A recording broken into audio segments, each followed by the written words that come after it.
नमस्ते, मी Hemant तेलवेकर. Hemant तेलवेकर show या आपल्या YouTube चॅनलमध्ये मी तुमचं परत एकदा मनापासून स्वागत करतो. आज माझ्यासोबत प्राध्यापक सुहास नाईक सर आहेत. मी त्यांचं या आपल्या चॅनलसाठी आजच्या कार्यक्रमासाठी मी त्यांचं स्वागत करतो.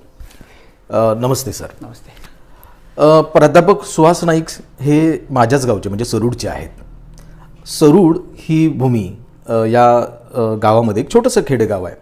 या गावामध्ये अलीकडच्या कालावधीमध्ये आपण पाहतोय की खूप सारे इंटेलेक्च्युअल्स, खूप सारे बुद्धिमान तरुण दरवर्षी स्पर्धात्मक परीक्षेमध्ये यशस्वी होताना आपण पाहतोय. आणि एक वेगळ्या प्रकारचं वातावरण सरूडच्या संदर्भामध्ये तयार झालेलं आपल्याला बघायला मिळतं. तर सरूड ही एक बुद्धिजीवी माणसांची एक गाव म्हणून सध्या प्रसिद्ध झालेलं आहे. पण सरूडची ही जी बुद्धिजीवींचं गाव म्हणून जी ओळख आहे ते कधीपासून आहे असा एक प्रश्न आपल्याला पडतो. आणि त्याचं उत्तर आपल्याला सापडतं ते जर आपण 20व्या शतकाच्या सुरुवातीकडं जर आपण गेलो तर आपल्याला त्याचं उत्तर सापडतं की अगदी 20व्या शतकाच्या सुरुवातीपासून, कदाचित डॉक्युमेंटेड नसलेल्या हिस्ट्रीमध्ये कदाचित त्याच्याही आधीपासून आपल्या गावामध्ये इंटेलेक्च्युअल लोकांची तशी म्हणजे खूप सारी संख्या असण्याची शक्यता आहे. परंतु डॉक्युमेंटेड झालेली जी हिस्ट्री आहे त्याच्यामध्ये 20व्या शतकाच्या सुरुवातीचा जर आपण विचार केला तर आपल्या असं लक्षात येतं की सरूडमध्ये अशी बुद्धिजीवी अनेक माणसं होऊन गेलेली आहेत, सध्या होत आहेत. तर अशाच एका बुद्धिजीवी माणसाची किंवा अशाच एका व्यक्तीची आज त्या व्यक्तीसंदर्भामध्ये आम्ही बोलण्यासाठी आम्ही दोघंजण एकत्र आहोत. आणि मी तुम्हाला सगळ्यांना आठवण करून देतो की कर्मवीर भाऊराव पाटील यांच्या चरित्राबद्दल बोलत असताना किंवा त्यांच्या लाईफ वर्कबद्दल बोलत असताना एका घटनेचा उल्लेख आपण करतो त्यांच्याबद्दल बोलत असताना. ते म्हणजे की ते एका ठिकाणी असताना, एका खेडेगावामध्ये गेले असताना त्यांना एक मुलगा शाळेच्या बाहेर उभा असलेला त्यांना दिसला. त्याने त्यांना विचारलं की तू का बाहेर थांबला आहेस? तर तो मुलगा शाळेच्या बाहेर खिडकीतनं वर्गामध्ये जे काही चाललं आहे ते सगळं बघत होता. त्या मुलानं सांगितलं की मी दलित कुटुंबामध्ये असल्याकारणानं मला शाळेमध्ये जायला परवानगी नाही वगैरे वगैरे, मी जाऊ शकत नाही, असं ती घटना. तर कर्मवीर भाऊराव पाटलांनी त्या मुलाला आपल्या खांद्यावरती घेतलं आणि त्याला घेऊन ते साताऱ्याला गेले. तो दलित मुलगा कोण असा प्रश्न आपल्याला जेव्हा पडतो तेव्हा त्याचं उत्तर आणि त्या दलित मुलाचं नेमकं पुढं काय झालं हे आपल्याला फारसं माहिती नाही. तो दलित मुलगा आमच्या सरूड गावचा, ज्यांचं नाव आहे ज्ञानदेव ध्रुवनाथ घोलप, जे पुढे कर्मवीर भाऊराव पाटील यांच्या सानिध्यामुळं, त्यांनी दिलेल्या शिक्षणामुळं ते पुढे इतके मोठे झाले की पुढे जाऊन ते सातारा कॅन्टोन्मेंट बोर्डाचे पहिले दलित आमदार झाले. त्यावेळेला इंग्रजांनी स्थापन केलेले जे विधिमंडळ होतं त्या विधिमंडळामध्ये भारतीय प्रतिनिधींना संधी मिळत असायची. तर अशा पहिला दलित आमदार म्हणून विधिमंडळामध्ये जाणारा, असं म्हटलं तर काय वावगं ठरणार नाही, ते ज्ञानदेव ध्रुवनाथ घोलप. या एवढा मोठा माणूस आपल्या सरूड गावामध्ये होऊन गेला. तर त्या व्यक्ती संदर्भामध्ये आज बोलण्यासाठी आम्ही खरं तर आज इथं आज उपस्थित आहोत. मला माहिती आहे की माझं इंट्रोडक्शन खूप लांबलं आहे, पण हे सांगणं तुम्हाला गरजेचं मला वाटलं. मी आता सरांच्याकडे जातो. सरांचा खूप मोठा अभ्यास आहे या विषयावरती. सरांच्या संदर्भामध्ये मला बोलायलाच पाहिजे की सरांची ओळख पहिल्यांदा मला करून द्यायला पाहिजे. सर हे सध्या पुण्यामध्ये SGK महाविद्यालय इथं ते इतिहास या विषयाचं प्राध्यापक म्हणून ते काम करत आहेत. त्याचबरोबर त्यांचा जो अभ्यास आहे तो इंडॉलॉजीवरती आहे, आर्किओलॉजीवरती आहे, अँथ्रोपॉलॉजीवरती आहे. या विषयावरती त्यांचं मास्टरेट झालेलं आहे. आणि सध्या त्यांचं जे संशोधन आहे, प्रचंड प्रमाणामध्ये त्यांचं जे संशोधन आहे ते प्राचीन भारतातील शिलालेख, लेणी, वीरगळी या प्राचीन भारतामधल्या या ज्या सगळ्या ज्या गोष्टी आहेत त्याच्या संदर्भातलं त्यांचं संशोधन खूपच महत्त्वपूर्ण, अभ्यासपूर्ण असं त्यांचं संशोधन आहे. त्याचबरोबर वंचित समूहाच्या चळवळीच्या संदर्भामध्ये त्यांचं काम उल्लेखनीय आहे. त्याचबरोबर फुले शाहू आंबेडकरी चळवळीच्या अनुषंगानं त्यांचं संशोधनाचं कार्य हे सातत्यानं चालू आहे. शिवाय बाबासाहेबांच्या अप्रकाशित पत्रांचं संकलन देखील त्यांच्याकडे आहे. तर असे प्राध्यापक सुहास नाईक सर अतिशय हुशार माणूस, आणि ज्यांच्याबरोबर मी आज ज्ञानदेव ध्रुवनाथ घोलप यांच्या संदर्भामध्ये मी बोलणार आहे. तर मी नाईक सरांना मी प्रश्न विचारतो की मी मग ज्याचा उल्लेख केला की पहिला दलित कुटुंबामधला किंवा दलित समाजामधला व्यक्ती की जो सातारा कॅन्टोन्मेंट बोर्डाच्या ह्याच्यामध्ये पहिला आमदार म्हणून ते निवडून गेलेत, त्यांच्या संदर्भामध्ये त्यांच्या वाटचालीच्या संदर्भामध्ये तुम्ही आम्हाला थोडंसं ऐकवावं, सांगावं आणि मग आपण पुढे जाऊन आपण ओघाने येणाऱ्या काही प्रश्नांवरती आपण बोलूया. सर, सुरुवात पहिल्यांदा इथून करावी लागेल की तुम्ही जसं तुमच्या प्रास्ताविकेत सांगितलं की ज्ञानदेव धोरणात घोलप यांचा जन्म मुळात सरूडचा आहे. उपेक्षित अशा महार कुटुंबामध्ये त्यांचा जन्म झाला होता. बरोबर. आणि त्यावेळेला 20व्या शतकाच्या पूर्वार्धात, 19व्या शतकाच्या उत्तरार्धात या भागामध्ये पटकीची देवीची प्रचंड मोठ्या प्रमाणात साथ आली होती. अगदी तुम्हाला माहिती असतील इतिहासातले संदर्भ की शाहू महाराजांनी त्या लोकांना अक्षरशः औषधोपचार केलेले आहेत, त्याच्यासाठी कॅम्प ठेवलेले आहेत भोजन देण्याचे वगैरे. आणि अशा काळात आपला मुलगा वाचला पाहिजे या सगळ्या असुरक्षितेच्या सुरक्षितेच्या भावनेतून ज्ञानदेव धोरणात घोलप, म्हणजे धोरणात घोलप आणि ज्ञानदेवाला लहान घ्या, त्यांना आपल्या पेट नाके म्हणजे आजोळी मामांकडे पाठवलं होतं. त्यांचा आजोळ मामा म्हणजे आज वाळवा तालुक्यामध्ये पेट नाका जिथं गाव आहे तिकडे. तर अशा ठिकाणी पाठवल्यानंतर तिथं जो सगळा भारावलेला मंतरलेला स्वातंत्र्याच्या चळवळीनं सगळा जो भाग आहे ते लहानपणीच लहान घ्या ज्ञानदेवावर त्याचे संस्कार झालेले आपल्याला दिसून येतात. आणि मुळात त्यांचं नाव जे ज्ञानदेव ठेवलं होतं तर तुम्हाला सगळ्यांना ज्ञात आहे त्यांनी महाराष्ट्राची संस्कृती आहे समतावादी अशा संत परंपरेचा पगडा असल्यामुळं त्यांचं नाव जगाला ज्ञान वाटणाऱ्या आणि मायबोली मराठीमध्ये संस्कृत मधलं अगाध ज्ञान देणाऱ्या ज्ञानेश्वरांच्या ज्ञानेश्वरीवरून त्यांचं ज्ञानदेव नाव ठेवलं होतं. बरोबर. तर अशा सगळ्या पार्श्वभूमीवरून त्यांची सगळी जडणघडण होत होती. तुम्ही जसं मगाशी सांगितलं की एक लहान चुणचुणीत मुलगा शाळेच्या बाहेर शिक्षण घेतोय खिडकीतून, ते कर्मवीर अण्णांनी पाहिलं. कर्मवीर अण्णा मुळात हे वणकोर स्वभावाचे. बरोबर. ते स्वतः रॉयल फॅमिली म्हणजे शाहू महाराजांच्या ट्रेझरीतल्या पैशातून शिक्षण घेत होते. आणि ते ज्यावेळेला आपल्या गावाकडे गावी आले होते तेव्हा त्यांनी इस्लामपूरमध्ये एक मुलगा असा शाळेच्या बाहेरून शिक्षण घेतोय हे पाहिलं आणि त्यांच्यातली बंडखोरी जागृत झाली आणि त्यांना जाणीव झाली की काहीतरी याला कारण असलं पाहिजे. आणि मग त्याला त्यांनी विचारलं की त्या लहान मुलाला की तू बाहेरून का शिक्षण घेतोय. तर त्यांना सांगितलं की मला आतमधले जे मास्तर आहेत, शिक्षक आहेत, ते येऊ देत नाहीयेत कारण मी जातीनं महार आहे आणि महारांना तर त्यावेळेला अधिकार नाहीये. हे सगळं बघितल्यानंतर मग कर्मवीर अण्णांनी हा सगळा प्रसंग जो आहे तो शाहू महाराजांना सांगितला. आणि नंतर मग दलितांसाठी, इथल्या अल्पसंख्याक, इथल्या वंचितांसाठी स्वतंत्र असं मिस क्लर्क हॉस्टेल सुरू झालं. हे शैक्षणिक सगळ्या चळवळीचं प्रारंभ बिंदू आहे हा. बरोबर. आणि त्याचबरोबर हे सुद्धा लक्षात घेतलं पाहिजे की काही शहरांची स्वतंत्र ओळख असते. तिथली बाजारपेठ असेल, तिथल्या धार्मिक प्रवृत्ती असतील किंवा तिथलं भौगोलिक पर्यटनाचं क्षेत्र असेल. कोल्हापूरची ओळख आहे ती पैलवानांचं शहर आहे. कोल्हापूरची ओळख आहे ती वसतिगृहांचं शहर आहे.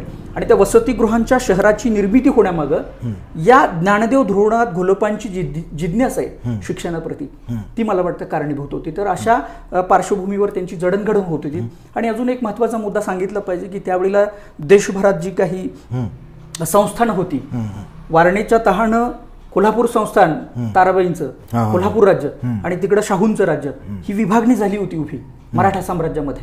आणि त्याच पार्श्वभूमीवर सातारा राज्य हे थेट ब्रिटिशांच्या अंतर्गत येणारं राज्य म्हणून ओळखलं जात होतं. आणि ज्ञानदेव धोरणात घोलपांचं जे पेट नाका हे जे काही मामांचं जे गाव आहे ते सातारा जिल्ह्यात, दक्षिण साताऱ्यात, की जो स्वातंत्र्याच्या प्रति भारावलेला मंतरलेला भाग आहे. आणि त्यांचं जे मूळ गाव सरूड जे आहे आज जे जिथं आपण आहोत ते कोल्हापूर संस्थानात, अशा पार्श्वभूमीवर त्यांची जडणघडण झालेली दिसून येते. आपण ज्ञानदेव धोरणात घोलप या व्यक्तिमत्वाबद्दल, ज्यांची फार लोकांना म्हणजे दलित समाज, आत्ताच्या दलित समाजाला त्यांची ओळख जवळपास नाही असं म्हटलं तरी चालेल.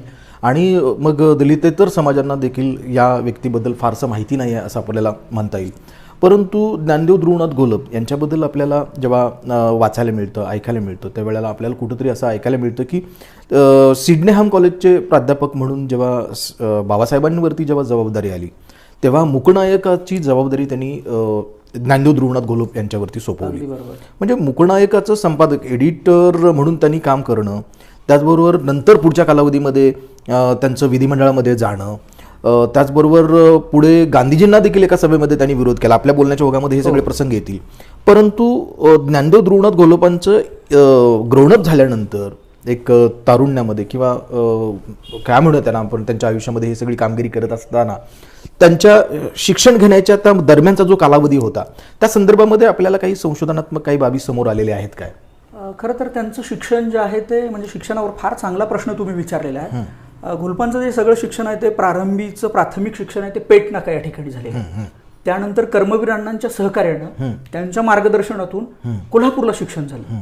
कोल्हापूरनंतर त्यांनी विठ्ठल रामजी शिंदेच्या डिप्रेस्ड क्लास मिशन या संस्थेत पुण्यात काही काळ शिक्षण केलेलं आहे. आणि मग पुढचं वाणिज्य शाखेतून, म्हणजे वाणिज्य शाखा हा शब्द जरी नंतरचा असला आणि तो शाखा विस्तार जरी नंतर झाला असला तरी त्या सगळ्या धोरणाच्या अनुषंगानं सहकार, बँकिंग, पतसंस्था या अनुषंगानं जे मुंबईमध्ये त्यांचं काही काळ शिक्षण झालं, त्याच ठिकाणी त्यांनी तसा काही काळ नोकरी केलेली आपल्याला दिसून येते. आणि तुम्ही जसं म्हणालात की मूकनायकची जबाबदारी बाबासाहेबांनी त्यांना का दिलेली असावी, त्यावेळेला वर्तमानपत्र निर्माण करणं, सुरू करणं इतकं सोपी गोष्ट नाहीये त्याच्यासारखी. की आज जसं RNI आपण रजिस्ट्रेशन केलं की वर्तमानपत्र, TV चॅनेल, YouTube चॅनेल आपण निर्माण करू शकतो, रेडिओ चॅनेल आपण निर्माण करू शकतो. प्रचंड मोठ्या महत्प्रयासातून पुढे जावं लागायचं आणि ती मोठी प्रोसेस होती सर. आणि या प्रोसेसमधून जाऊन बाबासाहेबांनी या ज्यांना आवाज नाहीये अशा मूक जनतेचा आवाज बनण्यासाठी मूकनायक स्थापन केलं. आणि त्यालाही या सगळ्या महापुरुषांची एक खंबीर साथ होती, पाठराखण केली होती. शाहू महाराजांनी त्याला देणगी दिली होती. आणि त्याच्यावर संत साहित्याचा तुकाराम महाराजांचा अभंग शिरोभागी होता मूकनायकच्या. यांचं नाव ज्ञानदेव होतं. हे सुद्धा संत परंपरा, एक प्रकारचा विलक्षण असा योगायोग आहे तो सगळा. तर अशा पार्श्वभूमीवरून त्यांची ती सगळी वाटचाल सुरू होती. मूकनायकाचं संपादक करण्याची जबाबदारी त्यांच्यावरती येणं, याचा अर्थ बाबासाहेबांचा त्यांच्यावरती विश्वास असणं, असं कुठेतरी आपल्याला त्याचं कॉर्डिनेशन आपल्याला फक्त एक थोडं काय होतं की मूकनायकचा विषय निघाला की मूकनायकचं दीर्घकाळ मूकनायक चाललेला नाही, हे पहिल्यांदा आपण समजून घेतलं पाहिजे. कारण त्या काळामध्ये मूकनायक वाचणारा वाचक वर्ग कोण होता? बरोबर आहे. त्यावेळेला शिक्षणाच्या फारशा जाणीवा नव्हत्या आपल्या समाजामध्ये. एका व्यक्तीनं मूकनायक वर्तमानपत्र हातात घ्यावं, पारावरती, कट्ट्यावरती, तक्क्यावरती सर्वांनी एकत्र यावं आणि ते सामूहिक रीतीनं वाचन केलं जायचं. जाहिराती नाहीयेत, त्याला पुरेशी वाचक संख्या नाहीये, आर्थिक पाठबळ नाही. अशा कालखंडामध्ये बाबासाहेब थेट परदेशात जात आहेत, विलायतेला जात आहेत. तर पहिल्यांदा मूकनायकची जी जबाबदारी दिली होती बाबासाहेबांनी ती भटकर या गृहस्थांना दिली होती. ते विदर्भातले होते. आणि दुसरे संपादक म्हणून यांची नियुक्ती केलेली होती. आणि ती करण्यापाठीमाग सगळा हा जो महापुरुषांचा, महानायकांचा परिस्पर्श आहे, ज्ञानदेव धृणात घोलप यांना, तो सगळा परिस्पर्श कारणीभूत आहे. त्यांच्या वैचारिक कार्यपद्धतीमध्ये सातत्यानं बदल होताना आपल्याला दिसतोय. एका छोट्या कुटुंबातून, छोट्या गावामधून येणारे हे व्यक्तिमत्व आपल्या कार्यकर्तृत्वाच्या सीमा विस्तीर्ण करतायत, मोठ्या करतायत.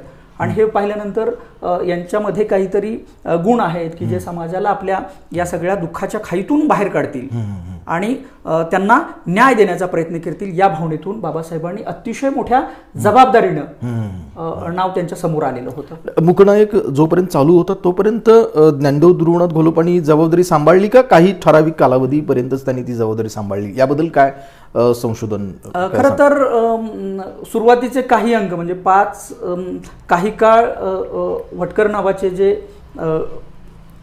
संपादक आहेत ते प्रमुख होते. आणि नंतरच्या काळात मात्र घोलपांकडे ती जबाबदारी बाबासाहेबांनी दिली. ती शेवटपर्यंत होती म्हणजे तो अंक बंद पडेपर्यंत. आणि नंतरच्या काळात बाबासाहेबांमध्ये आणि ज्ञानदेव धृणात घोलपांमध्ये काही कारणास्तव मतभेद झाले. आणि त्या मतभेदानंतर सुद्धा माझ्या माहितीप्रमाणे 11 अंक ज्ञानदेव धृणात घोलप यांनी महत्प्रयासानं काढले. आणि बहुजन समाजाच्या शिक्षणासाठी, त्यांच्या आरोग्याच्या प्रश्नासाठी, त्यांच्या आर्थिक उन्नतीसाठी आणि त्यांच्या जाणीव आणि जागृतीसाठी सदैवानं त्यांनी आपली लेखणी झिजवलेली दिसून येते. तर हा त्यातला एक महत्वाचा भाग आहे. आता मूकनायकाचे त्यांनी संपादन केलेले काही अंक आता उपलब्ध असू शकतील काय? मी गेल्या 10-12 वर्षात या विषयावरती काम करतोय, संशोधन करतोय. माझ्या माहितीप्रमाणे त्याचे अंकामध्ये काय लिहिलं होतं हे जरी आज माहिती नसलं तरी पुढच्या काही काळात लेखकांनी लिहिलेल्या गोष्टींवरून आपल्याला त्याची एकंदरीत साधारणपणे काय मांडणी असेल हे आपल्याला दिसून येतं. उदाहरणार्थ पेरिप्लस ऑफ द इरिजन सी नावाचा ग्रंथ ज्या वेळेला लिहिला होता, तर त्या ग्रंथामध्ये हा प्राचीन भारतातला ग्रंथ आहे. एका परदेशी प्रवाशाने लिहिलेला. मान्सून वाऱ्याचा शोध, मान्सून वारं येणार कधी हे नेमकेपणानं त्या ग्रंथामध्ये लिहिलेलं होतं. तो ग्रंथ आज उपलब्ध नाहीये. पण त्याच्यानंतर या ग्रंथाचा हवाला देऊन, संदर्भ देऊन असं काहीतरी लेखन झालेलं असतं. तसंच मूकनायकच्या ज्ञानदेव धोरणात घोलपाणी चालवलेल्या मुकनायकच्या अनुषंगानं असं काहीतरी आपल्याला दिसतं. आज तरीही त्याची काही पत्र माझ्याकडे उपलब्ध आहेत, त्यांचे काही लेटर हेड्स आहेत, त्याच्या काही बातम्या दिलेल्यांची हस्तलिखित सुद्धा माझ्याकडे उपलब्ध आहेत. बरं मग त्या संदर्भामध्ये म्हणजे जरी ते मूळ अंक उपलब्ध नसले तरी देखील इतरांनी त्याच्या संदर्भामध्ये काही बोलणं केलं असेल, काही लिहिलं असेल, तर त्या संदर्भानं काय उपलब्ध माहितीमधनं काय काय आपल्याला समजतं त्याच्यावरनं? खरं तर संस्कार कोणतेही व्यक्तिमत्व असेल किंवा कोणतेही महापुरुष महानायक व्यक्ती कोणीही असेल तर एक प्रारंभी पहिल्या टप्प्यात जे त्या व्यक्तीवरती संस्कार होतात त्यांच्या विचारांची कार्यपद्धती कशी असावी याचं एक अनुसरून एक सूत्र मांडलं जातं व्यक्तिगत आयुष्यामध्ये, ते चिरंतन आणि अखेरपर्यंत असतं. बरोबर. आणि त्याच धर्तीवरती डॉक्टर बाबासाहेब आंबेडकर आणि ज्ञानदेव धोरणात घोलप हे दोघे जण एकत्रित होते, एकत्रित काम करत होते. त्याच कामाची पद्धत दोघांमध्ये मतभेद झाल्यानंतर दोघांमध्येही दिसते. दोघांचे उद्देश ही एकच आहेत की या सगळ्या अल्पसंख्याक बहुजन दलितांची उन्नती करणं, त्यांना सामाजिक परिस्थितीमध्ये सन्मान मिळवून देणं, त्यांची कुठलीही मानवीय प्रतिष्ठा होणार नाही यासाठी कार्यरत असणं. एक समतावादी भूमिकेचं सूत्र घेऊन सातत्यानं ज्ञानदेव धोरणात घोलप लिहिताना दिसतात, बोलताना दिसतात आणि विचार मांडताना दिसतात. अच्छा, आपल्याला म्हणजे बाबासाहेबांच्या बरोबर त्यांचे मतभेद झाल्यानंतर त्यांचं पुढचं कार्य किंवा त्यांची पुढची वाटचाल याच्या संदर्भामध्ये आपल्याला बोलायचं आहे. ते आपण नंतर बोलू, पण त्याच्यापूर्वी बाबासाहेबांचा जो एरा सुरू झाला तो 1920 नंतर माझ्या माहितीप्रमाणे माणगावच्या परिषदेमध्ये शाहू महाराजांनी दलितांचा तुमचा नेता हाच असणार आहे असं बाबासाहेबांचा उल्लेख करून त्यांनी हे केलं. त्याच्यापूर्वी मला वाटतं 5 वर्षापूर्वीच 1915मध्ये गांधी आपल्याकडे आले होते, भारतामध्ये आले होते. गांधी युगाला सुरुवातीचा तो टप्पा होता आणि बाबासाहेबांची 1920 नंतर सुरुवात झाली. या दरम्यानचा तो सगळा कालावधी होता. परंतु त्या दरम्यान माझ्या वाचनामध्ये चांगदेव भगवान खैरमोडे हे जे बाबासाहेबांचे जे चरित्रकार होते आणि त्यांनी बाबासाहेबांच्या म्हणजे संपूर्ण जीवन त्यांनी जवळून बघितलेलं, त्यांनी जे चरित्र लिहिलं त्याच्यामध्ये मला वाटतं की कोणत्या तरी खंडामध्ये, मला वाटतं पहिल्या दुसऱ्या खंडामध्ये चांगदेव भगवान खैरमोडे हे ज्ञानदेव धोरणात घोलपांबद्दल लिहितात आणि त्याच्यामध्ये ज्ञानदेव घोलपांच्या कार्याबद्दल ते उल्लेख करतात. पण त्याच्यामध्ये एक गोष्ट, एक प्रसंग असा ते उल्लेख करतात, ते म्हणजे की नागपूरमध्ये काँग्रेस म्हणजे राष्ट्रीय काँग्रेस त्यावेळची त्यांची जी परिषद भरली होती आणि दलितांचे प्रतिनिधी कोण असावेत या संदर्भामध्ये विचारमंथन चालू होतं. त्यावेळेला महात्मा गांधींनी त्या नागपूरच्या परिषदेमध्ये दलितांचे प्रतिनिधी हे राष्ट्रीय काँग्रेस आहे असं जेव्हा म्हटलं तेव्हा अगदी तीव्रपणे त्या परिषदेला उपस्थित असणारे आपले ज्ञानदेव घोलप यांनी त्याला विरोध केला होता. या प्रसंगाबद्दल आपल्याला काय जरासं थोडंसं काय आपल्याला माहिती असेल तर जरासं आम्हाला सांगावं. खरं तर ज्या पार्श्वभूमीतून ज्ञानदेव धोरणात घोलप यांचा उदय झाला सामाजिक चळवळीमध्ये, त्यांना मार्गदर्शन सर्वात मोठं होतं ते कर्मवीर भाऊराव पाटील यांचं. आणि कर्मवीर अण्णांनी आपल्या आयुष्याचं एक ध्येय ठरवलं होतं की ज्या दिवशी इथला बहुजन समाज सुशिक्षित होईल त्या दिवशी या सगळ्या गुलामीतून बाहेर निघेलच, परंतु जगातलं कोणतंही संकट यांच्यावर आलं तरी ते थोपवून लावण्याची क्षमता त्यांच्यामध्ये निर्माण होईल. जसं अगदी नंतर ते एक विधान प्रसिद्ध झालं की शिक्षण हे वाघिणीचं दूध आहे आणि तो जे प्राशन करेल तो गुरगुरल्याशिवाय राहणार. अनेकांनी बाबासाहेबांनी त्याला मूर्त रूप दिलं, बाबासाहेबांनी त्याला अधिक व्यापक स्वरूप दिलं. त्याच्या आधी चिपळूणकरांनी सुद्धा ते विधान मांडलं होतं. त्याच धर्तीवर कर्मवीर अण्णांनी हा जो शिक्षणाचा एक मोठा परिघ आपल्या भोवती लादून घेतला की नाही मला शिक्षणात काम करायचं आहे, हा नेमका कुठून आला ते बघणं अधिक फार महत्वाचं आहे. आणि तो जो आलेला आहे तो या महाराष्ट्रामध्ये, या देशामध्ये शिक्षण नाकारलेल्या समूहाला शिक्षण देण्याचं काम करणाऱ्या सावित्रीबाई फुले आणि महात्मा ज्योतिराव फुले, अगदी फुलेंचा सत्यशोधक समाज सुद्धा या काळामध्ये दक्षिण साताऱ्यात अतिशय जोमानं वाढला होता, विस्तारला होता, फोफावला होता. जिथं कर्मवीर अण्णांची काल्यात पहिली शाळा निर्माण झाली तिथं सत्यशोधक समाजाची एक अधिवेशन झालेलं आपल्याला ज्ञात आहे. आणि राजकारण हे समाजकारणातून अलिप्त राहू शकत नाही, ही दोन अजोड कृती आहेत त्या. आणि म्हणून पुण्याच्या नगरपालिकेमध्ये महात्मा ज्योतिराव फुले नगरसेवक म्हणून निवडून गेले होते, इलेक्टिव्ह मेंबर होते ते. आणि ड्यूक ऑफ कॅनॉट पुढचा सगळा प्रसंग तुम्हाला माहिती आहे की शेतकऱ्यांच्या वेशात जाऊन शेतकऱ्यांची दुखणी त्यांनी त्या सभागृहात मांडली होती. त्याच पद्धतीनं जरी संधी ज्ञानदेव धोरणात घोलपांना कर्मवीर भाऊराव पाटलांनी दिली असेल, सुशिक्षित केलं असलं, शिक्षण दिलं असेल, अर्थात ते जाणीवपूर्वक केलं होतं. त्याला फक्त ज्ञानदेव धोरणात घोलपच एकत्र होतं असं नाही. आणि असंख्य नावं सांगता येतील बहुजन समाजातली. मातंग समाजातले त्या काळात तात्यासाहेब भिंगारदिवे होते. पुढे ते वकील झाले, लॉयर झाले, देशपातळीवरती परत आमदार झाले आणि फार मोठं काम केलं त्यांनी. माने नावाचे एक गृहस्थ होते सातारा जिल्ह्यातले, चर्मकार समाजातले, अतिशय पार्श्वभूमी काहीच नसणार पण त्यांनाही संधी मिळाली. मुल्लासाहेब होते, ॲडव्होकेट झाले पुढे.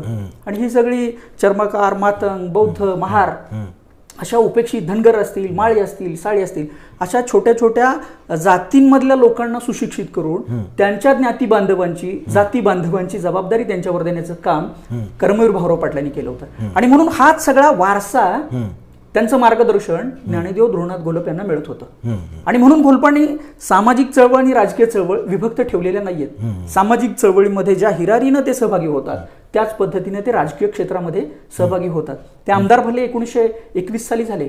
1921 ते 24 हा त्यांचा आमदारकीचा कालखंड आहे. लेजिस्लेटिव्ह असेंब्लीमध्ये इथल्या सगळ्या दलितांचं ते प्रतिनिधित्व करत होते. शिक्षणावर भांडत होते, पाण्याच्या प्रश्नावर भांडत होते. ज्यांचे प्रतिनिधी म्हणून ते निवडून गेलेले नाहीत त्यांच्याही प्रश्नावर ते भांडत होते. त्यांची जर भाषणं काढली, माझ्याकडे त्यांची भाषणं उपलब्ध आहेत त्या संख्या. इतक्या सडेतोड पद्धतीनं, इतक्या आक्रमक पद्धतीनं, विद्रोही पद्धतीनं त्या काळात बोलणारा आमदार म्हणून त्यांचा गौरव झालेला आहे. विरोधकांनी सुद्धा ते मान्य केलेलं आहे. तर राजकीय चळवळी आणि सामाजिक चळवळी यांचा भेद न करता त्यांच्या समन्वयातून काय आपल्याला करता येईल का, या धाटणीचं व्यक्तिमत्व साधारणपणे ते होतं. आणि तुम्ही जो मूलभूत प्रश्न विचारला की गांधींना विरोध करू शकतात का, गांधींचा कर्मवीर अण्णांवरती फार मोठा प्रभाव होता. आज जरी तुम्ही रयत शिक्षण संस्थेच्या शाळांमधून गेलात तर रयत शिक्षण संस्थेच्या शाळांमधल्या विद्यार्थ्याच्या डोक्यावर गांधींचा सन्मान म्हणून गांधी टोपी असते. कारण तो जो गांधीवादाचा प्रभाव आहे तो कर्मवीर अण्णांवर होता आणि अण्णांकडून तो घोलपांकडे आलेला होता. घोलपांनी सुद्धा बरंच लेखन, चिंतन, वाचन, मनन आणि त्यांच्या गांधीवादाचा स्वीकार आपल्या सगळ्या व्यक्तिमत्वामध्ये केला होता. पण याचा अर्थ असा अजिबात नाहीये की गांधी जे सगळं बोलतायत ते खरं बोलतायत, गांधी जे सगळं बोलतायत ते सगळं आम्हाला मान्य व्हायला पाहिजे. मला वाटतं ही कुठेतरी लोकशाहीची पायाभरणी होती. अच्छा, बरोबर. समूहाचा जनमताचा आढावा घेणं, कानोसा घेणं आणि आपलं जे काय मत आहे ते निर्भीडपणे मांडणं. गांधींनी, तुम्ही ज्या सभेचा उल्लेख केलात नागपूरच्या, गांधींनी सुद्धा त्याला नकार दिलेला आहे, त्यांचा स्वीकार केलेला आहे. आपण त्याच्यामध्ये काही बदल करता येतील का, अशी समन्वयाची भूमिका घेतली. मला वाटतं की भारताच्या दृष्टिकोनातून ही फार मोठी क्रांतिकारी गोष्ट आहे. तोपर्यंत गांधींच्या आणि राष्ट्रीय काँग्रेसच्या सभेत अजून मोठ्या प्रमाणात दलितांचे, शेतकऱ्यांचे, स्त्रियांचे, महिलांचे प्रतिनिधित्व पोहोचले नव्हते. आणि घोलपांनी सांगितल्यानंतर या सगळ्या प्रतिनिधींची वाटचाल राष्ट्रीय काँग्रेसमध्ये गेलेली दिसून येते. आणि म्हणून देशाच्या, राष्ट्राच्या आणि या सगळ्या आपल्या भारताच्या लोकशाहीकरणाच्या या प्रक्रियेतला तो छोटा प्रसंग फार मोठं काहीतरी देशाला घेऊन गेलेला आहे, असं माझं व्यक्तिगत मत आहे. घोलपांचं विधिमंडळावरती, म्हणजे तुम्ही म्हटलं की 1921 ते 1924 हा जो कालखंड आहे तो कालखंड सातारा कॅन्टोन्मेंट बोर्डाचे प्रतिनिधी म्हणून घोलप विधिमंडळामध्ये गेले. तर विधिमंडळामधल्या त्यांच्या कामगिरीच्या संदर्भामध्ये त्यांची कामगिरी कशी राहिली किंवा त्यांनी कोणकोणत्या क्षेत्रामध्ये, म्हणजे त्यांनी जे डिसिजन मेकिंग जी त्यांना संधी मिळाली होती त्यांनी काय निर्णय घेतले, त्यांचं योगदान काय आहे विधिमंडळामधलं, याच्याबद्दल थोडं आम्हाला सांगावं. खरं तर मोठ्या माणसांचा सहवास आपल्याला मिळाला की माणसं समृद्ध होतात. आणि घोलप त्यावेळेला इतके मोठे नव्हते. 1919, 18, 17 या कालखंडात नुकताच त्यांचं शिक्षण संपलं होतं आणि त्यांनी काही काळ पुण्यात नोकरी केली होती. पोर्ट बंदरमध्ये त्यांनी काही वर्ष नोकरी केली, मुंबईला. आणि ती नोकरी मिळवून देण्याचं काम त्यांना प्रबोधनकार ठाकरेंनी केलं होतं. अरे वा. प्रबोधनकार ठाकरे आणि कर्मवीर भाऊराव पाटील हे जवळचे जिवलग मित्र होते. आणि या मैत्रीतून त्यांना मोठी संधी मिळाली होती. दरम्यानच्या काळात रॉयल एस्थेटिक सोसायटीमध्ये कर्मवीर भाऊराव पाटलांनी शिफारस करून, विठ्ठलरामजी शिंदेनी शिफारस करून त्यांना सहाय्यक ग्रंथपाल पदाची नोकरी दिली होती मुंबईला. रॉयल एस्थेटिक सोसायटी आज भव्य इमारत आहे ती, हजारो लाखो ग्रंथ तिथे आहेत. बरोबर. तिथं माणूस फक्त गेला तर त्या पुस्तकांच्या सगळ्या वातावरणामुळे किती अंतर्बाह्य बदलतो हे आज आपल्याला जाणवतं. तो काळ सगळ्या दळणवळण संदेशवहनाच्या दृष्टिकोनातून फार मर्यादित कालखंड होता. आणि अशा कालखंडामध्ये वाचनानं समृद्ध झाले. ते दरवर्षी दररोज मिळेल ते नवीन नवीन वाचत राहायचं, जगातले अनुभव घ्यायचे. आणि शिक्षणापेक्षा बाहेरचा अनुभव त्यांना प्रचंड मिळाला. वाणीवरती प्रभुत्व आलं, लेखणी सिद्धस्त झाली, लेखणीत अजून नाविन्यता आली. इथल्या लोकांची दुखणी, व्यथा, वेदना काळजातून कशा कागदावर उतरवायच्या याचं एक नवीन भान त्यांना आलं. आणि मग या सगळा बहर आला त्यांच्या व्यक्तिमत्वाला, प्रतिभेला. आणि मग हे सगळं विठ्ठलरामजी शिंदेना समजलं की हा काहीतरी वेगळ्या धाटणीचे हे व्यक्तिमत्व आहे. आणि विठ्ठलरामजी शिंदेनी न्यायमूर्ती चंदावरकरांच्याकडे त्या वर्षी जबाबदारी दिली होती की या समूहाचे प्रतिनिधित्व कोण असावे. पण मला त्याच्या आधी एका गोष्टीचा या ठिकाणी उल्लेख करावा लागेल 1918 पर्यंत इथल्या दलितांना मतदान प्रक्रियेत भाग घेण्याचा अधिकार नव्हता. अच्छा. हां. इथल्या स्त्रियांना नव्हता. स्त्रियाच काय, बऱ्याच लोकांना नव्हता. त्यावेळेला मतदानाचे काय क्रायटेरिया, पात्रता काय होती. आज भारत स्वतंत्र झाल्यानंतर लोकशाहीच्या माध्यमातून 3-4 जे निकष ठरवलेले आहेत, त्यामध्ये 18 वर्ष पूर्ण असावी, ते भारताचे नागरिक असावे, आणि 1 मॅन 1 वोट, एक व्यक्ती एक मत, हे सूत्र ठरवलं गेलं. खरं तर ही भारताच्या भाग्याची आणि सगळ्या आनंदाची बाब आहे, जे लोकशाहीची जननी असणाऱ्या इंग्लंडमध्ये होऊ शकत नाही, अमेरिकेत होऊ शकत नाही. स्त्रियांना वोटिंग मिळण्याचा अधिकार सुद्धा खूप वर्ष त्यांनी स्ट्रगल केल्यानंतर मिळाला. भारतात मात्र बाबासाहेबांनी घटनेच्या माध्यमातून हे सगळं क्रांतिकारी कार्य घडवलं. पण 1918ला ती परिस्थिती नव्हती. आणि 1919ला या भारतातल्या सबंध भारतातल्या सगळ्या सर्व घटकातल्या लोकांनी येऊन एकत्र मॉन्टेग्यू चेम्सफर्ड कायदा जो ठरवला गेला 1919ला आलेला, की कोणाचे किती प्रतिनिधी असावे, तर त्या कायद्यानुसार असं ठरलं की दलितांचा सुद्धा एखादा, वंचित जातींचा सुद्धा एक प्रतिनिधी या सभागृहात असला पाहिजे लेजिस्लेटिव्ह मध्ये. टप्प्याटप्प्यानं स्वातंत्र्य देण्याचा तो कालखंड होता असं राणीच्या जाहीरनाम्यात सांगितलं होतं, आणि त्याची ती परिणिती होती.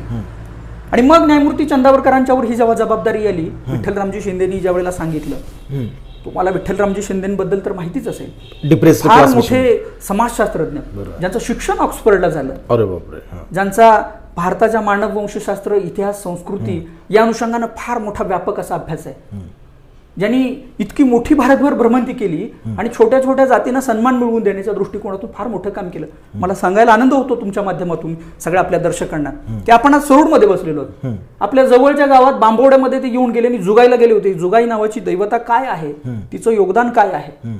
आणि ज्यावेळेला ते बांबवड्यात वास्तव्याला होते तर इथल्या सगळ्या मातंग समाजातल्या, चर्मकार समाजातल्या, महार समाजातल्या, मुस्लिम समाजातल्या सर्व लोकांना त्यांनी त्यावेळच्या धर्मशाळेत एकत्रित बोलवून तिथं सभा घेतली होती. कोणी यांची विठ्ठलरामजी शिंदे. आणि तो कालखंड मला वाटतं 1917-18चाच असावा.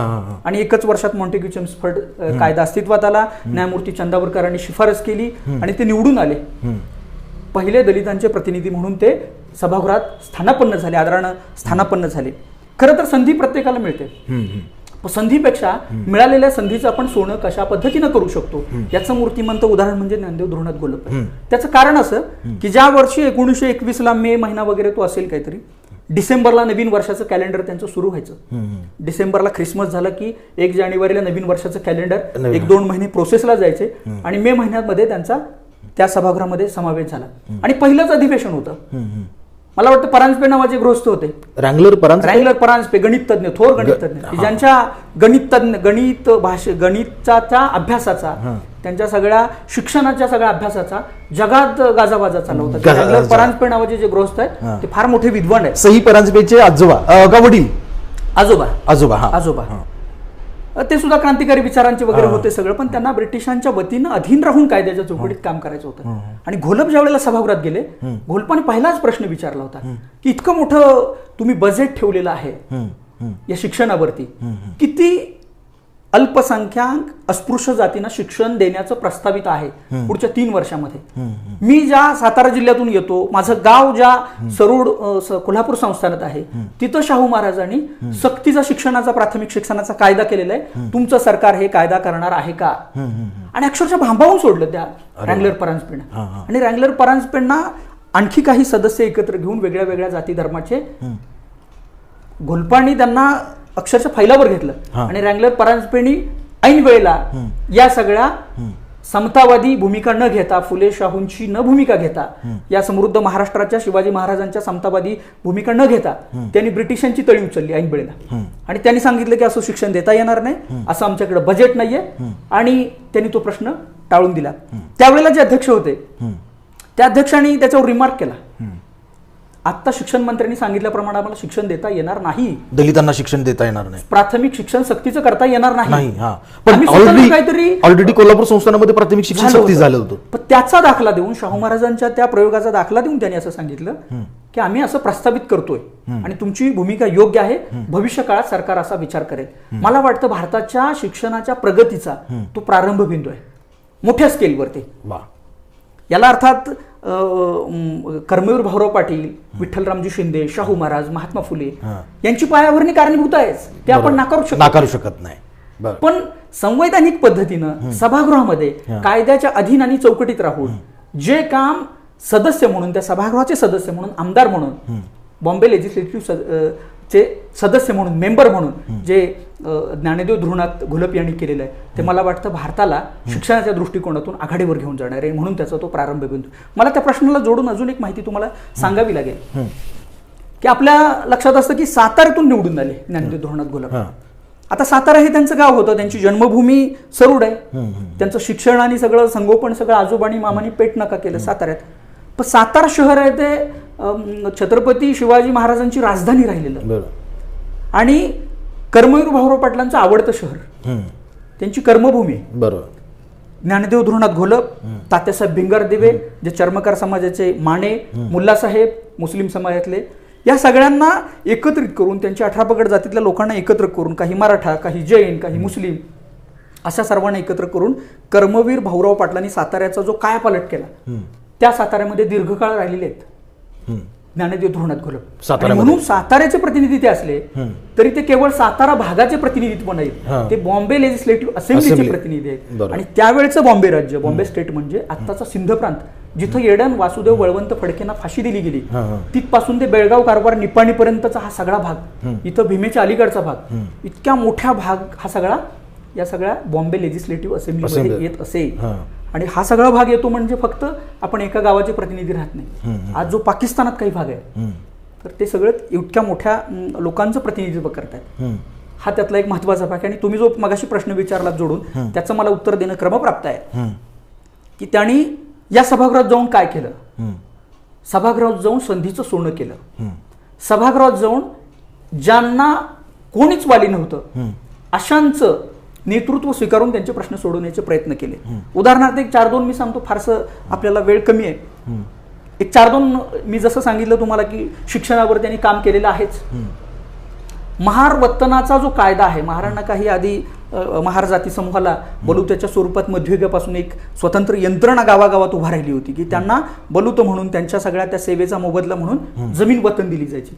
आणि ती जमीन कोणाच्या नावावरती, ती जमिनीचे मालक कोण आणि त्या जमिनीतून मिळणारा मोबदला ठरवणार कोण आणि त्याचा शेतसारा भरायचा किती, निश्चित कार्यपद्धती नाहीये. आणि त्याचा मालक कोण याचंही निर्धारण अजून झालेलं नाहीये. अशा काळामध्ये ज्ञानदेव ध्रुवनाथ घोलप यांनी पहिल्यांदा 1921 साली तो सगळा कायद्याच्या पटलावरती विषय आणला. प्राथमिक शिक्षणाचा विषय त्यांनी पहिल्यांदा सिंध प्रांताच्या जो आहे तो कायद्याच्या पटलावर आणला. आणि नंतर मग 35 नंतर ब्रिटिशांच्या शैक्षणिक धोरणामध्ये सातत्यानं वारंवार बदल झाले. आणि तुम्ही आजही जर बघितले संदर्भ काढून तर मला वाटतं ज्या ज्या वेळेला शिक्षणाचा प्रश्न येईल त्यावेळेला घोलपांच्या भाषणांचा दाखला दिला जातो की 1921 साली या पद्धतीनं या सदस्यांनी अशी मांडणी केली होती, त्याला निर्धारून आपण असं म्हणतोय. आता अजून एक मूलभूत प्रश्न आहे. आज आपण म्हणतो की अन्न वस्त्र निवारा ह्या मूलभूत गरजा आहेत, तसं त्या काळामध्ये आता पाणी पण आलेलं आहे, जगण्याचा अधिकार पण त्या मूलभूत गरजेमध्ये आलेला आहे की कोणी कोणाचा अपमान करू नये हॅपीनेस इंडेक्सच्या दृष्टिकोनातून.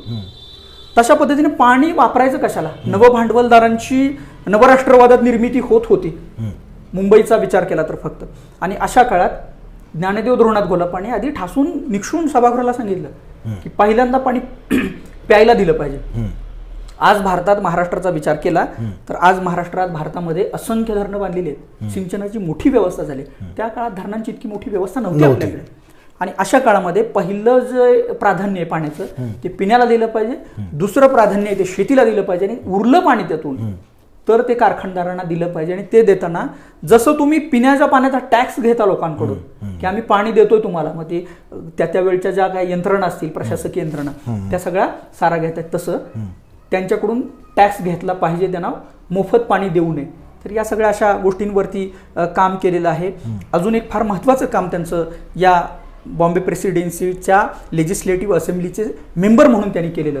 आज महाराष्ट्र सहकारात एक प्रगत राज्य आहे भारताचा विचार केला तर. आणि भारत हा सुद्धा जगाचा विचार केला तर एक सहकाराच्या दृष्टिकोनातून एक प्रगत राष्ट्र आहे. नाही सहकार नाही उद्धार असे एक साधारणपणे म्हण या दृष्टिकोनातून झालेली आहे. या सहकाराला चालना देण्याचं, गतिमानता देण्याचं आणि हा सहकार रुजवण्याचं जर पहिल्यांदा या महाराष्ट्रामध्ये किंबहुना भारतामध्ये जर काम कोणी केलं असेल तर ते ज्ञानदेव ध्रुवनाथ घोलपांनी 1922 साली केलेलं आहे.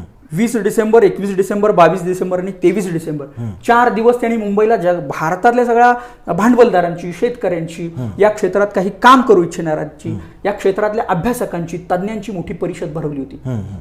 या भारतातले मोठे मोठे जमीनदार, संस्थानिक त्यांनी त्या परिषदेला बोलवले. 4 दिवस ही परिषद चालली होती.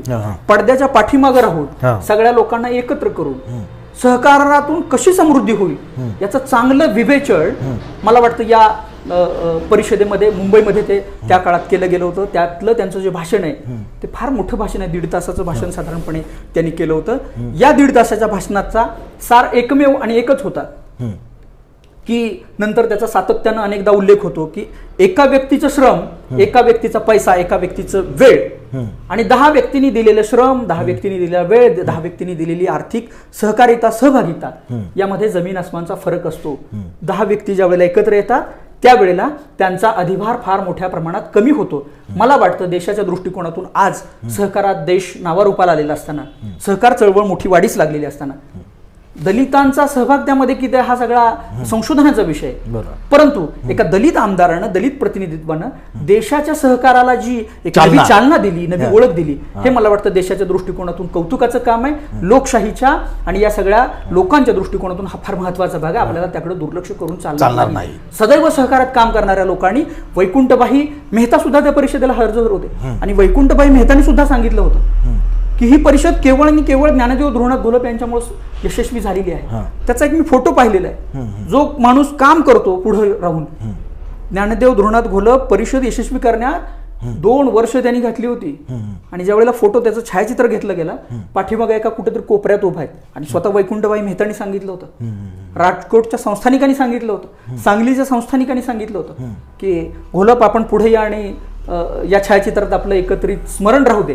पण घोलपाने हात जोडून त्याला नम्रपणे नकार दिला होता. मी काम करणारा माणूस आहे. तर मला वाटतं ही सगळी आता सहकारात आदर्शवत असणारं व्यक्तिमत्व किंवा आदर्श लोप पावलेलं आहे आणि आता गरज आहे ती सगळी या सहकाराला परत ऊर्जित अवस्था आणि गतिमानता देण्यासाठी ज्ञानदेव धोरणात त्यांच्या व्यक्तिमत्वाची, त्यांच्या विचारांची, त्यांच्या संस्कृतीची. आता ज्ञानदेव धोरणात घोलपांचं एवढं सगळं कार्य, एवढं विस्तृत स्वरूपामध्ये त्यांच्या कार्याचा तुम्ही आढावा घेतला. या त्यांच्या कार्याची नव्या पिढीला ओळख नाही आहे.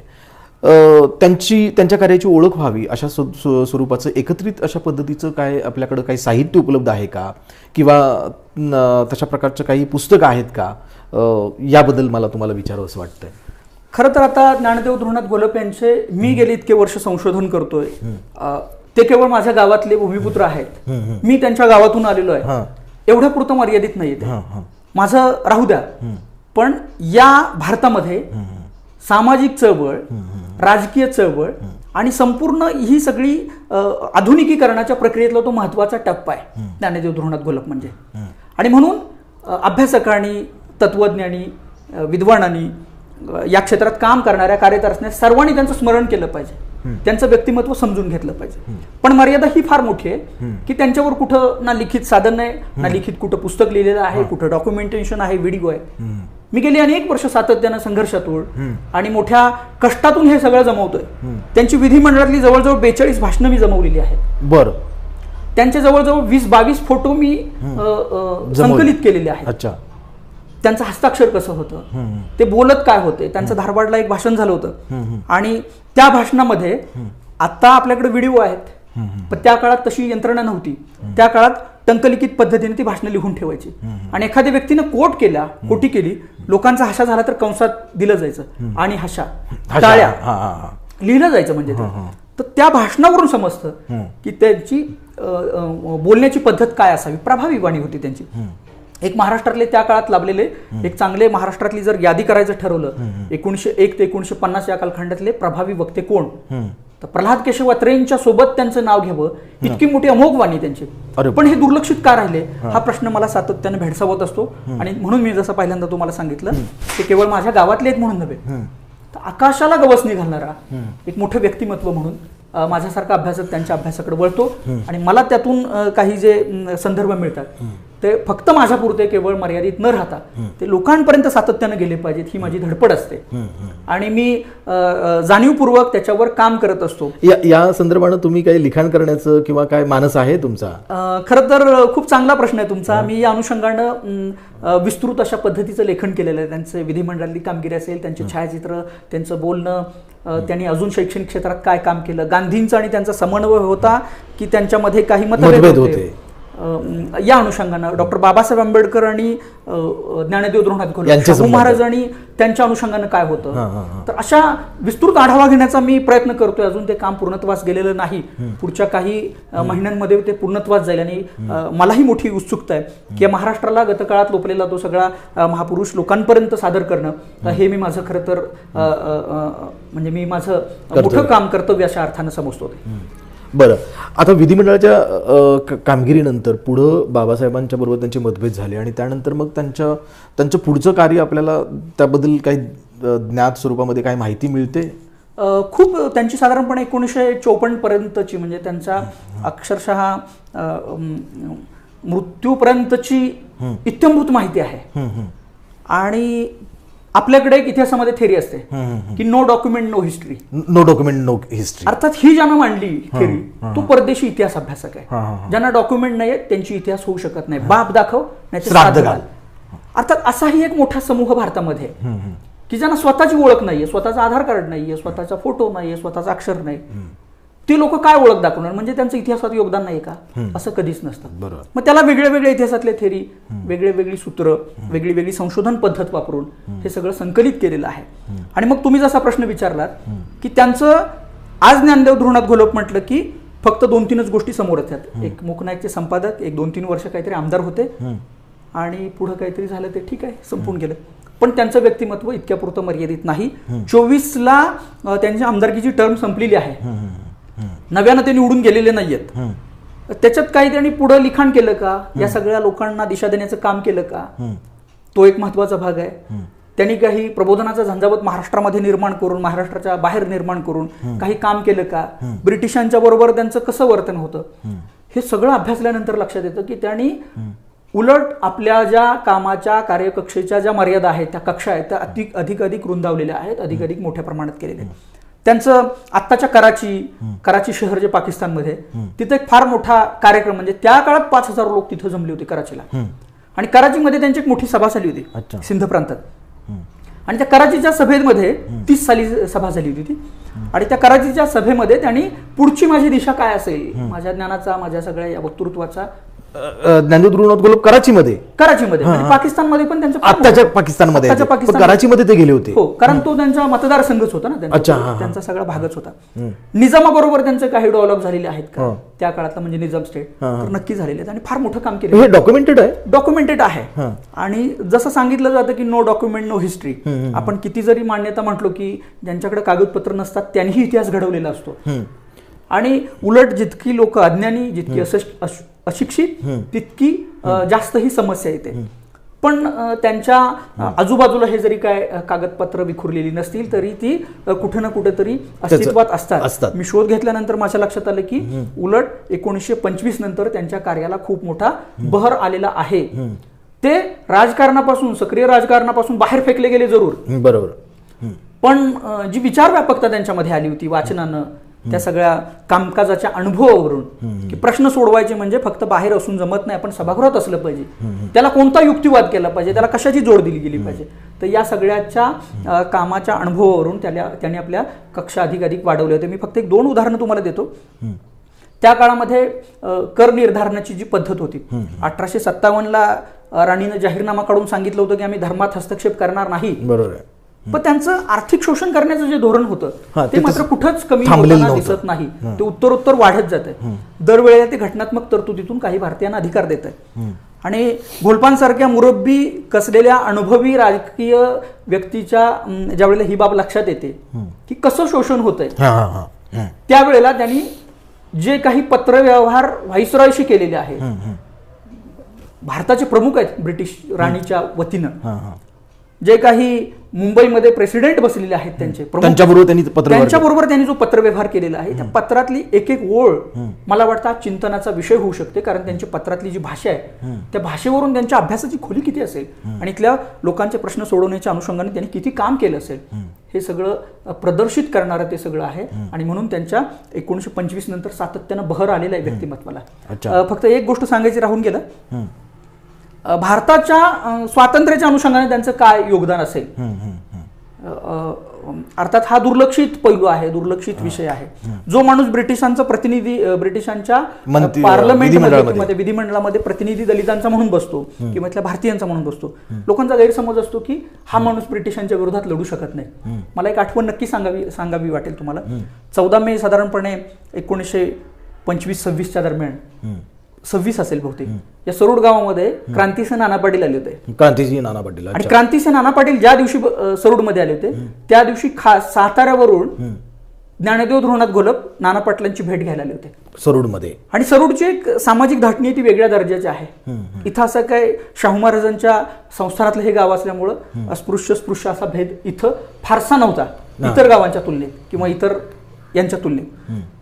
आणि त्यामुळे त्यांचे जे कोणी समकालीन मित्र असतील या गावातले त्यांना सगळ्यांना क्रांतिसिंह नाना पाटलांकडे घेऊन जाण्याचं मोठं काम या घोलपाने केलं होतं. अच्छा.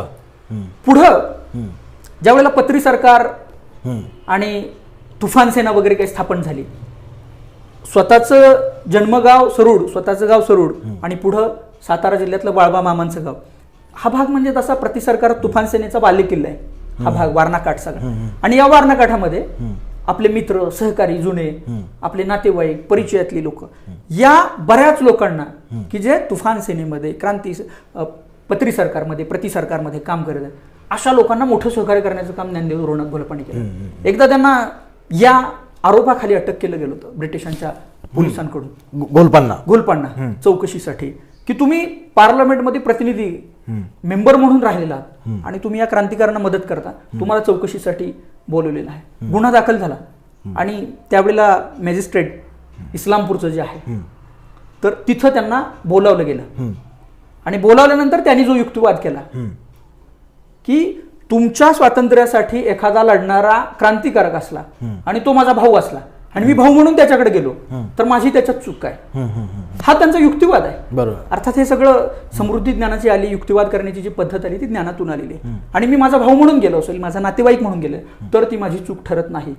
आणि आतली बाबाशी की ज्या वेळेला अशा काही पातळीवर लोक काम करतात त्यावेळेला खरोखर ज्ञानदेव धोरणात घोलप हे क्रांतिकारकांना मदत करत होते आणि मदत करत होते म्हणून त्यांना इस्लामपूरच्या त्या सगळ्या कोर्टात उभं केलं होतं. पण त्यांचा युक्तिवाद बघून तुम्ही क्रांतिकारक म्हणून कदाचित त्यांच्याकडे पाहत असाल, मी माझा भाऊ, नातेवाईक, मित्र म्हणून त्यांच्याकडे पाहिलं आणि फक्त भेटायला गेलो किंवा त्यांच्या त्या सगळ्या याला भेट देण्यासाठी गेलो, हा युक्तिवाद बघून त्यांना सोडवावं लागलं.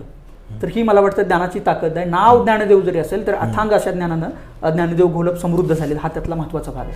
अच्छा, आता मला एक असा प्रश्न विचारायचा आहे की तो जो काळ होता, अर्थात शाहू महाराज 1922ला गेले आणि तो संपूर्ण काळ हा महात्मा फुले यांच्या विचाराचा प्रभाव असलेल्या सत्यशोधकी विचाराचा तो कालावधी होता.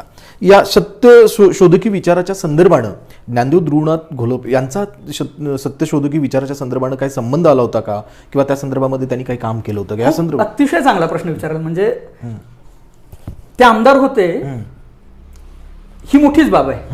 एका सर्वसामान्य महार कुटुंबातून ते इतकं मोठं काम करू शकतात. पण आमदार असणं म्हणजे त्याचं जे वलय, जे आज आमदार, ग्रामपंचायत सदस्य, कारखान्याचे डायरेक्टर, चेअरमन, ते वलय त्या काळात त्याला नव्हतं. त्याला ती लोकप्रियता नव्हती. खरं तर तो हस्तिदंती मनोरा होता आणि ते त्यांनी सक्षमतेने पेललेलं आहे. आणि कौतुक याचं आहे की ते पहिल्यांदा आहेत सभागृहात मॉन्टेग्यू चेम्सफोर्ड कायद्यानं पहिल्यांदा गेलेले दलित प्रतिनिधी, पण ते त्यांच्या व्यक्तिमत्वाचं, त्यांच्या कार्यकर्तृत्वाचं सर्वोच्च परमोच्च शिखर नव्हे. अच्छा, त्यांच्या कामाचं जर परमोच्च शिखर कोणतं असेल तर त्यांनी सत्यशोधक समाजाचं सदस्यत्व स्वीकारलं. अच्छा, हे त्यांच्या कामाचं सर्वात मोठं परमोच्च शिखर. त्यांनी कधी स्वीकारलं? साधारणपणे 1918-19ला पेटनाका, इस्लामपूर त्या भागामध्ये सत्यशोधक समाजाचं एक अधिवेशन भरलं होतं. अच्छा, आणि त्या अधिवेशनाचं अध्यक्षपद कर्मवीर भाऊराव पाटलांकडे होतं. अच्छा, आणि त्या काळात सत्यशोधक समाज हा फार मोठा व्यापकतेनं काम करणारा एक सामाजिक चळवळ होती. महात्मा फुलेंनी स्वतः स्थापन केलेला आणि ब्राह्मणी अब्राह्मणी अशी सरळ सरळ उभी फूट नाही म्हणता येणार त्याला, पण असं ध्रुवीकरण झालं होतं. आमची दैवत असतील तर आमच्या परंपरा वेगळ्या आहेत, आमची राहणीमानाची पद्धत वेगळी आहे. अगदी शाहू महाराजांच्या कोल्हापूर शहरात सुद्धा सत्यशोधक समाजाची शाखा स्थापन झाली होती. शाहूवाडीत सुद्धा झाली होती स्थापन. या गावातले सुद्धा अनेक लोक सत्यशोधक चळवळीतले निष्ठावान आणि सक्रिय कार्यकर्ते होते. तर हा ज्यावेळेला सत्यशोधक समाजाचं सदस्यत्व त्यांनी स्वीकारलं, मी महात्मा फुल्यांचा अनुयायी आहे हे म्हणणं त्या काळात फार मोठं धाडसाचं काम होतं. आणि हे धाडसाचं काम एखादा माणूस ज्यावेळेला उच्च शिक्षित अल्पसंख्याक मायनॉरिटी अशा समूहातून समाजातून येतो की ज्याला कोणतीही पार्श्वभूमी नाही, मला वाटतं महात्मा फुलेंच्या चळवळीचं यश आहे. आणि त्यानंतर त्यांनी जे स्वीकारलं सत्यशोधक समाजाचं सदस्यत्व, मग भास्करराव जाधव असतील, भाई माधवराव बागल असतील, यांचा त्यांचा जो स्नेहबंध ऋणानुबंध वाढला तो अतिशय बहारदार पद्धतीनं वाढलेला आहे.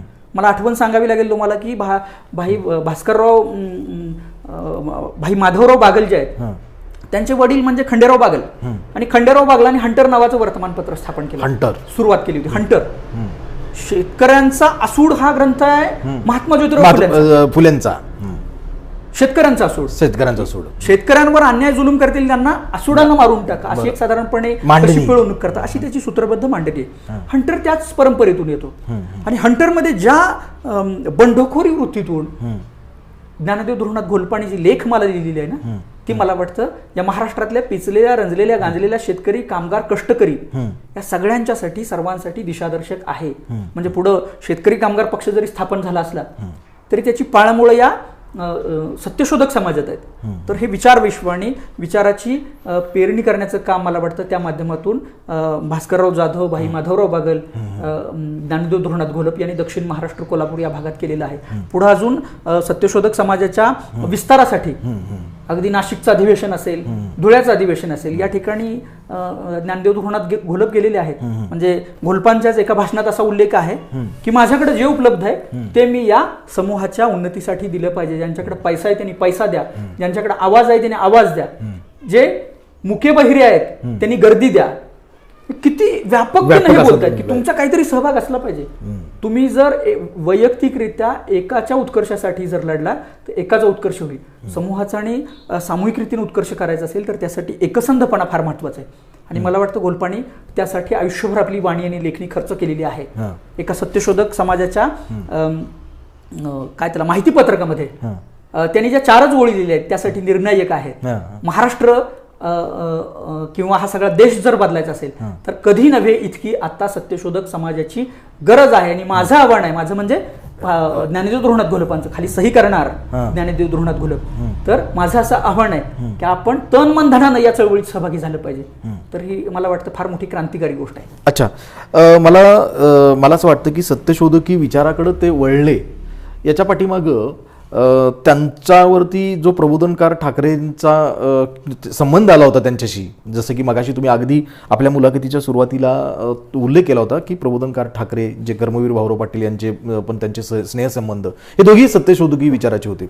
प्रबोधनकार ठाकरे यांच्या विचाराचा किंवा त्यांच्यावरती प्रभाव होता का, किंवा नंतरच्या कालावधीमध्ये प्रबोधनकार ठाकरे आणि घोलप यांचे काही स्नेहबंध काय जुळला होता का, या संदर्भामध्ये काही प्रकाश टाकणार काय सांगू शकताय? खरंच नक्कीच सांगता येईल. गेल्या 2 वर्षापूर्वी मी याचा ज्ञानदेव धुरनाथ घोलप यांच्यावरती खरं तर गेल्या 7-8 वर्षांपासून अभ्यास करतोय, संशोधन करतोय. आणि आत्ता जी सगळी माहिती उपलब्ध झाली ही सगळी अप्रकाशित माहिती आहे, अप्रकाशित संदर्भ आहे ते सर्व. वेगळ्या वेगळ्या ठिकाणी वेगवेगळ्या ठिकाणी भेटी देऊन काही लोकांना विनंती करून ते सगळं मिळवलेलं आहे. त्यांच्या कृतज्ञतेत आहे मी की त्यांनी इतके वर्ष ते जपून ठेवलं जेव्हापाड, आणि म्हणून ते आज आपल्यापर्यंत मिळू शकतं. बरोबर.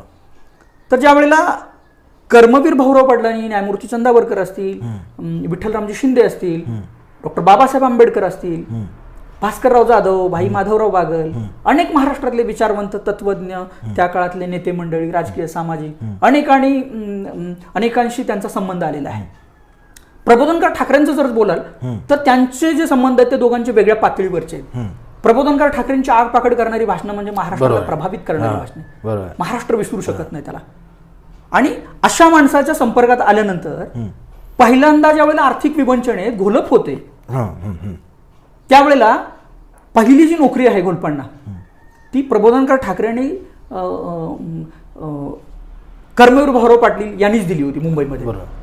पण आपला एखादा मित्र संकटात असतो, आपला एखादा सहकारी संकटात असतो, त्यावेळेला त्याला हात देण्याची जी प्रवृत्ती आहे ती नैसर्गिक आहे. मूलतत्व आपण जर बघितलं, मूलतः जर आपण बघितलं तर ते नैसर्गिक आहे की त्याची परतफेड करणं. अशी खरं तर वेळ कोणावर येऊ नये, पण काही काळ महाराष्ट्रामध्ये प्रबोधनकार ठाकरे आर्थिक विवंचनेत सापडले पुढच्या काळामध्ये, की ज्यानंतर आमदार म्हणून निवृत्त झाल्यानंतर किंवा त्यांचा सेवा काळ कार्यकाळ संपल्यानंतर, आणि त्यावेळेला प्रबोधनचं जे हेडक्वार्टर होतं, प्रबोधन जिथून चालायचा ते साताऱ्यातून. सातारा, बर. आणि साताऱ्यात त्यावेळेला वास्तव्य ज्ञानदेव धोरणात घोलपांचं होतं. आणि घोलपांची ही बाब लक्षात आली की अरे आपला मित्र, आपले सहकारी, मार्गदर्शक आता आर्थिक विवंचनेत आलेले आहेत, आपण काहीतरी केलं पाहिजे. आणि ते पोर्ट बंदरला ज्या वेळेला कामाला होते त्यावेळेला त्यांच्याकडं कारकुनगिरी करण्याचं सगळं काम दिलं होतं. खरं ते मूळतः त्या शाखेतून अभ्यासक नव्हते त्याचे, पण त्याचा हिशोब लिहिणं, कामगारांची प्रतवारी करणं, त्यांचं वेतन करणं, त्यांच्या सुट्ट्या मंजूर करणं, सगळा ताळेबंद ठेवायचा.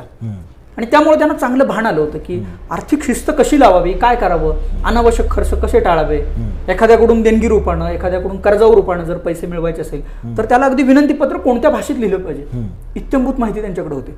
आणि मग कर्मवीर भाऊराव पाटलांनी जेव्हा सांगितलं की आता प्रबोधनकार ठाकरे या सगळ्या आर्थिक विवंचनेत सापडले, तुम्ही काय करू शकता का, निसंकोचपणे त्या क्षणाला ज्ञानदेव धोरणात घोलपांनी सांगितलं की मी त्यांच्याकडे जाणार आणि त्यांचं काम पाहणार सगळं.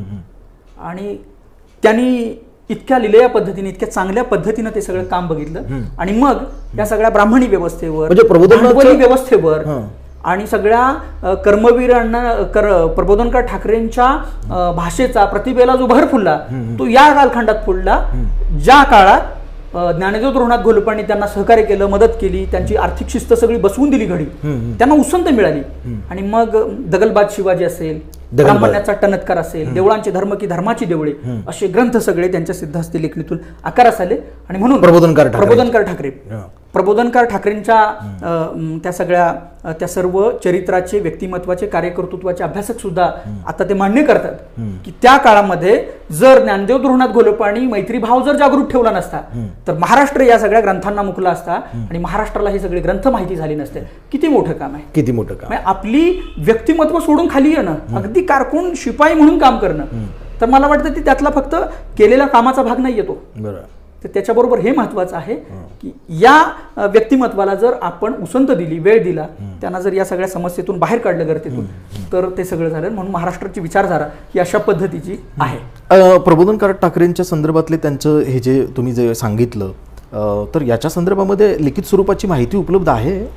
प्रबोधनकार ठाकरेंच्या अनुषंगाने जर सांगितलं तर या वर्षीच्या 2023च्या मार्मिक नावाचा जो अंक आहे, प्रबोधनकार ठाकरेंचे चिरंजीव दिवंगत नेते बाळासाहेब ठाकरे यांनी संपादित केलेलं, यांनी स्थापन केलेलं साप्ताहिक मार्मिक, तर त्याच्यामध्ये 100व्या प्रबोधन पर्वामध्ये त्याचा उल्लेख आलेला आहे. तो अल्पच आहे त्या शब्दमर्यादा असल्यामुळं, पण आता नव्यानं काही संदर्भ उपलब्ध होत आहेत. मी हा फक्त एकच संदर्भ तुम्हाला सांगितला.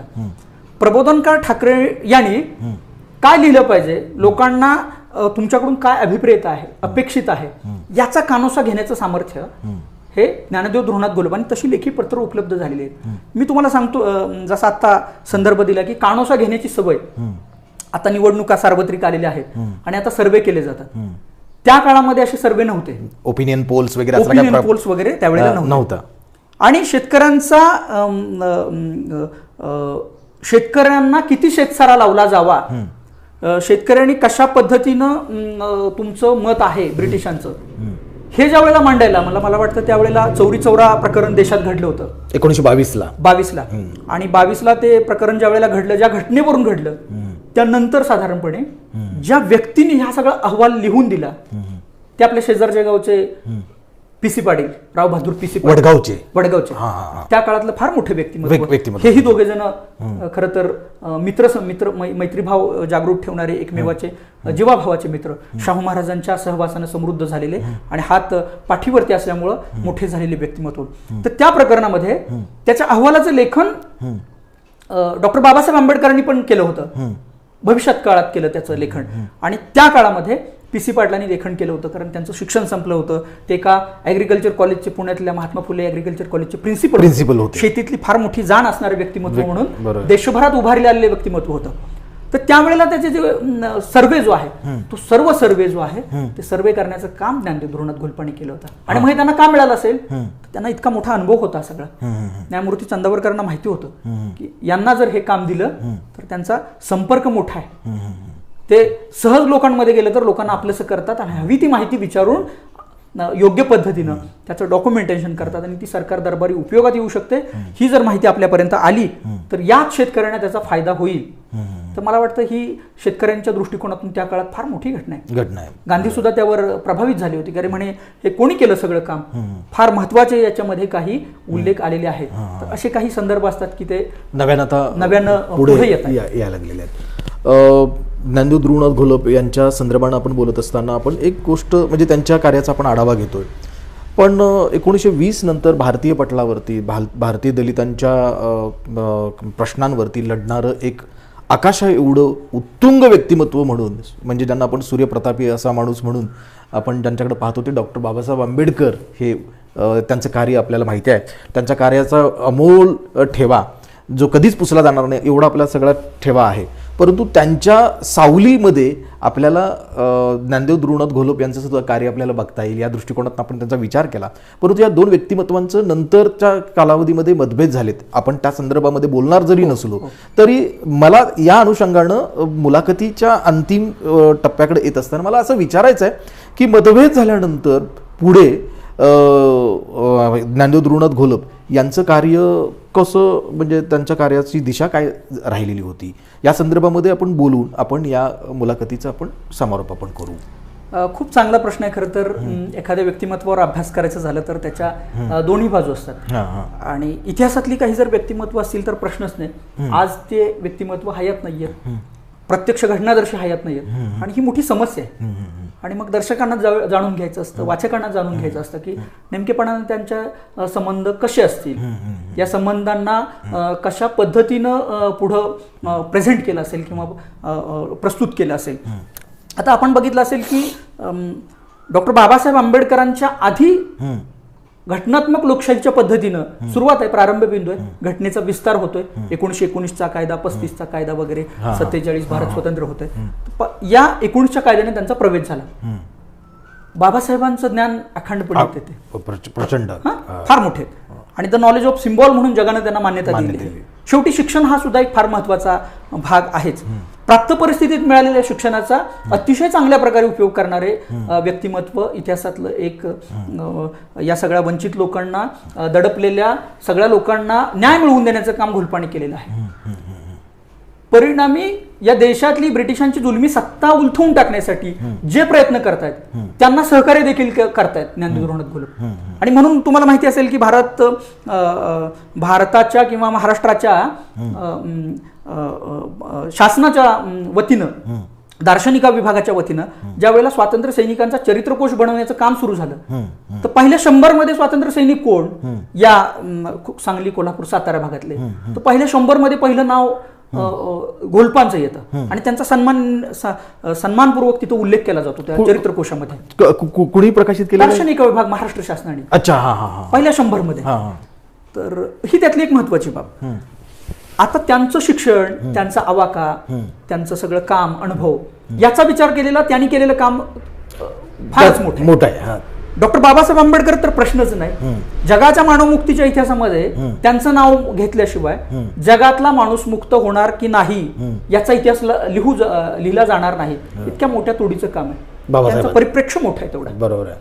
पण त्यातली एक मर्यादा आहे की दोन व्यक्तींमध्ये कधीही तुलना होऊ शकत नाही. दोन सख्खे भाऊ असले तरी त्यांचं दिसणं, असणं, बोलणं, रंगरूप, देहबोली, आचार विचार पद्धती याच्यामध्ये तफावत असते. आणि या तफावतीतून मी या मताचं आहे की दोन्ही इतिहासातल्या व्यक्तिमत्वावर कधीही तुलना करू नये. बरोबर. आता मतभेदाचा विषय आला तो त्यांचा व्यक्तिसापेक्षता आली. त्यामध्ये व्यक्तिगत मतभेद झाले, राजकीय कामावरून ते मतभेद झालेले आहेत. त्यांचे काही व्यक्तिगत दोघांमध्ये झाले असले तरी ते त्या स्वतःच्या कामावर मतभेद झालेले नाही, हे पहिल्यांदा लक्षात ठेवलं पाहिजे आपण. पण मतभेद जरी झाले असले तरी त्यांच्या कामाची दिशा एकच आहे.